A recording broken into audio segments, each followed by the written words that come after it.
there was a lot of talk there about just putting on the Canadian jersey and what a difference that makes. Like, in your mind, is Canada the #1 hockey nation of the world? Have we definitively said that, winning a 3-2 overtime game over the U.S.? Listen, when you win the game, you get to say that you are the best. That's the way it works. If the Americans won, then they would say that they are the best. And you know what? I think coming into this, right, like the United States has had a lot of success at the World Junior level, and that is the feeder to professional hockey, NHL. But to win the big boy tournament, to win this one, this means a lot for Canada. It fends off a lot of that pressure and says, okay, at the top level, at the men's level, it's still us. For the time being, you'll still have to work to get there. And, now we go to the 2026 Olympics and see if the United States can find a way to get over the hump and win the big one, because Canada still finds a way to win the big one.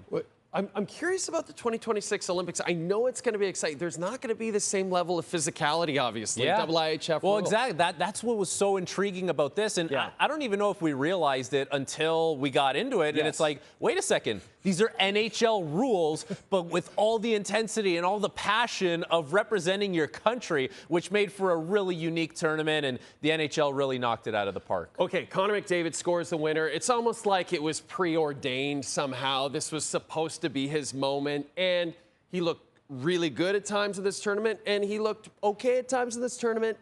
Was it necessary in your mind for him to score this goal and sort of take that next step? It feels like it. It feels like this was McDavid kind of taking the baton from Sid, playing for Team Canada, international scale, everything that entails. And, he is the best player in the world. We talk about him all the time. And think about what he just went through in the playoffs last year. He had Game 7. He had it in the palm of his hands against the Florida Panthers, and he had nothing to show for it afterwards. And it's not Game 7. It's not the Stanley Cup, but it still is a massive game and a big moment with all the eyeballs on you, the best players in the world, and he got it. He had the goal that wins. I think it's just so symbolic of the best player kind of coming through in the biggest moment. It didn't happen for him in the playoffs. It may happen for him this year in the playoffs, but it happened now. And credit to Connor McDavid, because think about this.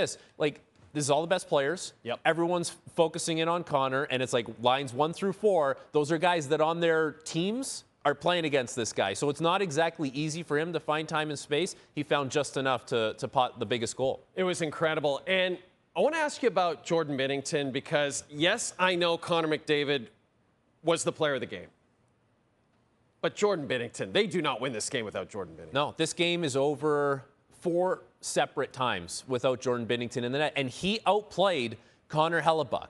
Think about that coming into this, right? There's how is Team Canada going to beat Connor Hellebuck? He only gives up 1 goal, and meanwhile, Jordan Binnington on the other side, everyone is saying he gives up 1 bad goal every game. And Binnington was unbelievable, and it really goes to show you that there's just something about certain people, the way they carry themselves, whether it's like you're an alpha or you just have a confidence about you or a certain swagger, or the coach can look at you and say, I feel a certain sense of calm on that guy. Maybe that's what John Cooper had with Jordan Binnington this entire time, and we only see what happens on the ice. We don't see, the meal room, the dressing room, the workouts, everything that is behind the scenes. But Jordan Binnington was unbelievable in this game. He made a number of key saves that if he's not there and if he's not in the net, that might be a different goalie, and we might be talking about a United States victory. Jordan Binnington was that important to this team tonight. And, the Americans are just going to get better and better. I mean,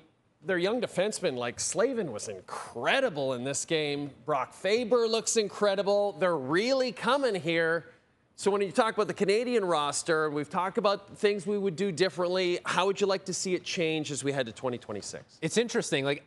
If Canada wins, so I don't know how much we can dissect the roster and say, okay, this player underperformed, this player is a lock for next year. There's going to be some locks, for sure. There's going to be some players that don't play. But, I think if we get pigeonholed into saying, well, Zach Hyman has to be there, Tom Wilson has to be there, well, we also have a lot of hockey left to play. We have a lot of hockey left to play this year, next year. We're going to see who's playing well at different times. It's going to be a different selection process, but who knows? There might be half a roster that's turned over from this year to next year. And I think that just goes to show you how deep Team Canada is. And I think for the Americans, a lot of those guys will probably be back. The majority of that group is going to be back. And, you know, you wonder about the Celebrinis and the Bedards and whether, you know. Well, and what, like, I brought up Zach Hyman, but I think, like, it's so important to have someone who can play with Connor McDavid, and it doesn't take 3 games to figure that out. You know, like, don't waste any time getting into it. Just, we know this guy, it works, but that's, you know, we're kind of nitpicking at things at that point. But to your point, watching Taves and Makar play together was kind of a thing of beauty out there because it was just so calm every time they were on the ice together.